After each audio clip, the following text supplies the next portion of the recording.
जम्मू कश्मीर में दरअसल उमर अब्दुल्ला सरकार को 1 साल मुकम्मल हो गया है।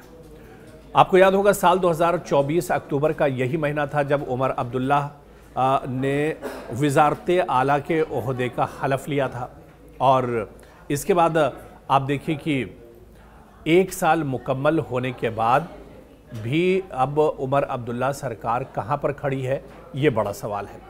दरअसल 1 साल बाद भी रियासती दर्जा बहाल नहीं हुआ है और आपको याद होगा कि ये सबसे बड़ी मांग थी सिर्फ नेशनल कॉन्फ्रेंस की नहीं बल्कि जितनी भी सियासी पार्टियां हैं सबकी यही मांग थी कि पहले जम्मू कश्मीर में पहले स्टेटहुड का दर्जा दिया जाए, मुकम्मल रियासत का दर्जा दिया जाए और उसके बाद इंतखाबात कराए जाए। हालांकि मरकज़ी सरकार ने कहा कि पहले इंतखाबात हो जाएं, उसके बाद रियासत का दर्जा बहाल किया जाएगा, लेकिन रियासत का दर्जा हुनूज़ अभी एक डिमांड बनी हुई है और अभी एक तरह से मुअम्मा बना हुआ है, क्योंकि मरकज़ी सरकार लगातार कह रही है कि वो रियासती दर्जा बहाल करेगी, रियासती दर्जा दोबारा से जम्मू कश्मीर को देगी, लेकिन ये सिर्फ वादे तक ही एक तरह से सीमित है और वादे तक ही एक तरह से ये अभी वादा वफा नहीं हुआ है।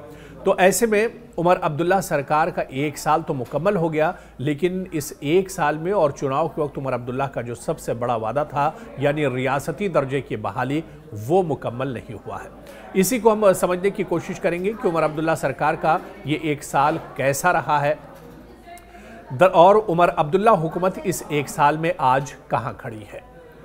देखिए, दरअसल जम्मू कश्मीर में उमर अब्दुल्ला सरकार को समझने के लिए इसका जो पस मंज़र है उसे भी समझना बहुत अहम होगा। आपको याद होगा कि 16 अक्टूबर को उमर अब्दुल्ला की क़यादत में नेशनल कॉन्फ्रेंस हुकूमत ने जम्मू कश्मीर की यूनियन टेरिटरी हुकूमत के तौर पर 1 साल मुकम्मल कर लिया। और इसके अलावा आप देखिए कि उमर अब्दुल्ला सरकार ने जब इंतखाबात हुए थे उस वक्त अपने मंशूर में कई नुकात रखे थे, अपने मंशूर में कई डिमांड रखी थी और अपने मंशूर में कई बड़े वादे उमर अब्दुल्ला ने और नेशनल कॉन्फ्रेंस ने किए थे। इसमें सबसे अहम जो नुक्ता था, जो सबसे अहम वादा था, वो था स्टेटहुड यानी रियासती दर्जे की बहाली का। इसके अलावा इस मैनिफेस्टो में आर्टिकल 370 और 35A की हैसियत को बहाल करना, जम्मू कश्मीर रीऑर्गेनाइजेशन एक्ट 2019 में तरमीम, ज़मीन और रोज़गार के मकामी हुकूक का तहफ़्फ़ुज़ और इसके बाद आपको याद होगा कि 5 अगस्त 2019 क़वानीन की मनसूखी या फिर तब्दीली।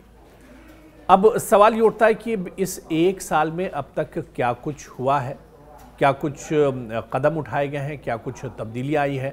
आपको याद होगा कि उमर अब्दुल्ला सरकार बनने के बाद काबीना की जब पहली मीटिंग हुई थी तो इस पहली मीटिंग में रियासती दर्जे की बहाली को लेकर करारदाद बाकायदा पास की गई थी।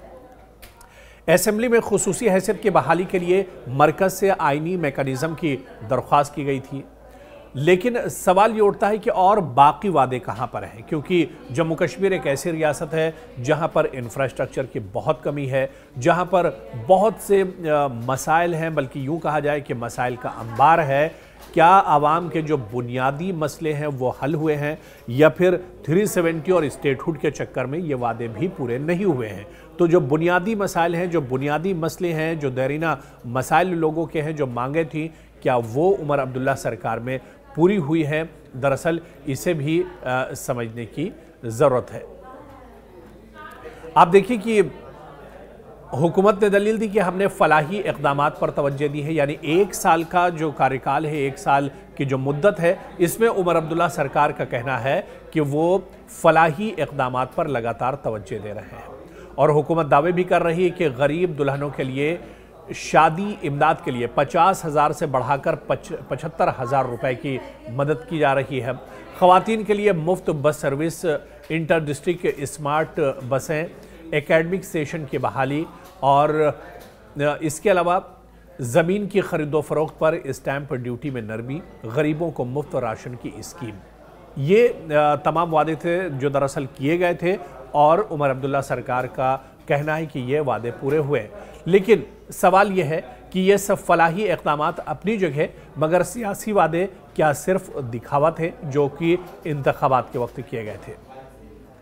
श्रीनगर से दरअसल लोकसभा के MP रूहुल्लाह मेहदी ने खुद अपनी ही सरकार पर सवाल उठाया। उन्होंने कहा कि सियासी महाज पर जो करना था वो इस सरकार में नहीं हुआ, नियत दिखानी थी जो अभी तक एक तरह से नजर नहीं आई।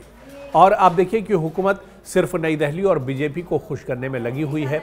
ये दरअसल इस तरह की बयानबाजी कोई और नहीं कर रहा है। नेशनल कॉन्फ्रेंस के लीडर उमर अब्दुल्ला के बहुत करीबी और ख़ुद श्रीनगर से रुकने पार्लियामेंट नेशनल कॉन्फ्रेंस के आगा सैयद रूहुल्लाह का ये बयान है। और इस पर हालांकि दूसरी जो अपोजिशन जमातें हैं उन्होंने भी यही सवाल उठाया। और आप देखिए कि जो जम्मू कश्मीर की रिवायती पार्टियां, चाहे पीडीपी की बात करें चाहे दूसरी और पार्टियों की बात करें, सब ने यही कहा कि उमर अब्दुल्ला बार बार माफ़ कीजिएगा दिल्ली का रुख करते हैं और बीजेपी को खुश करने में दरअसल लगे हुए हैं।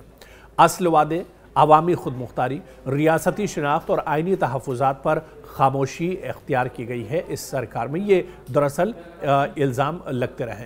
लेकिन बड़ा सवाल यह है कि क्या वाकई में उमर अब्दुल्ला सरकार के सामने रुकावटें हैं? क्या वाकई में, क्योंकि आपको याद होगा महबूबा मुफ्ती ने कई मौक़ों पर कहा है कि उमर अब्दुल्ला सरकार दरअसल ममता बनर्जी की तरह नहीं, लेकिन कम से कम अरविंद केजरीवाल की तरह से काम कर सकते थे, जहां पर दिल्ली में भी एलजी है, दिल्ली भी एक यूटी है और इसके अलावा दिल्ली में भी अरविंद केजरीवाल सरकार के सामने बहुत सी परेशानियां थी। लेकिन इसके बाद भी अरविंद केजरीवाल ने बहुत कुछ काम किया है। तो ऐसे में वो सवाल उठाती रही हैं कि उमर अब्दुल्ला सरकार ने तो इस एक साल में कुछ नहीं किया है। जबकि आप देखिए कि ताकत की या जो पावर है उसकी तकसीम की अगर बात की जाए, एलजी और मुंतखब हुकूमत के दरमियान इख्तियारात की तकसीम ने फैसलों को सुस्त किया है। ब्यूरोक्रेसी अक्सर दिल्ली या एलजी की ताबे रहती है। सलामती के मसाइल और जो बहरान है, दरअसल अप्रैल का पहलगाम हमला सयाहत और मईशत पर शदीद मनफी असर भी पड़े हैं। मई में पाक भारत कशीदगी, ऑपरेशन सिंदूर और सरहदी इलाकों पर शेलिंग, कई हलाकतें हुई। और इसके अलावा आप देखिए कि कुदरती आफत ने भी बहुत ज़्यादा नुकसान पहुँचाया है। तीसरी बड़ी जो वजह है कि रिजर्वेशन पॉलिसी का तनाज़ा। मौजूदा रिजर्वेशन पॉलिसी से जनरल कैटेगरी के तलबा में बेचैनी है और दिसंबर में काबीना ज़िली कमेटी बनी और रिपोर्ट पेश की है, लेकिन कई माह गुजरने के बाद भी इस पर कोई अमल नहीं हुआ है।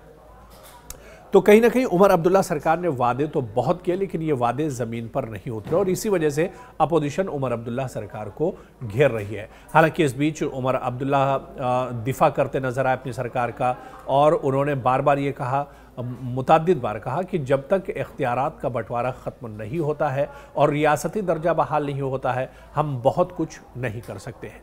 लेकिन अवामी तासुर ये बनता जा रहा है कि वादे तो बुलंद बांग थे, लेकिन इन पर अमल की नीयत दरअसल नहीं थी। और यही वजह है कि अब अवाम की तरफ से भी इस पर एक तरह से सवाल उठने लगे हैं। तो कहीं ना कहीं उमर अब्दुल्ला सरकार को लेकर लगातार इस तरह के सवाल उठते रहे हैं। अपोजिशन भी सवाल उठाता रहा है, आवाम भी सवाल उठाते रहे हैं। क्या वाकई में इस एक साल में उमर अब्दुल्ला सरकार ने सिर्फ वादे किए हैं, काम नहीं किया है? क्योंकि उमर अब्दुल्ला सरकार का एक साल पूरा होने के बाद खुद एनसी की तरफ से कहा गया कि अभी तो एक साल हुआ है और अभी सरकार के पास 4 साल का वक्त और है और आने वाले दिनों में आवाम के तमाम मसाइल हल किए जाएंगे, तमाम वादे पूरे किए जाएंगे। लेकिन इसे भी एक तरह से खदशात के तौर पर देखा जा रहा है कि जब आपने एक साल में काम शुरू नहीं किया है तो आने वाले दिनों में क्या इस पर काम होगा या नहीं होगा, ये एक तरह से बड़ा सवाल है। अब आने वाले दिनों में उमर अब्दुल्ला सरकार की कारकर्दगी को लेकर क्या ये नाराज़गी और बढ़ेगी या उमर अब्दुल्ला सरकार वाकई में एक साल के बाद आवाम की नाराज़गी के बाद, अपोजिशन की इस नाराज़गी और गुस्से के बाद, क्या अब ये सरकार जो फलाही और बुनियादी जो काम है, जो बुनियादी मसाले जम्मू कश्मीर के आवाम के, इसको लेकर एक तरह से एक्टिव होगी और काम करना शुरू करेगी, ये देखना भी अहम होगा।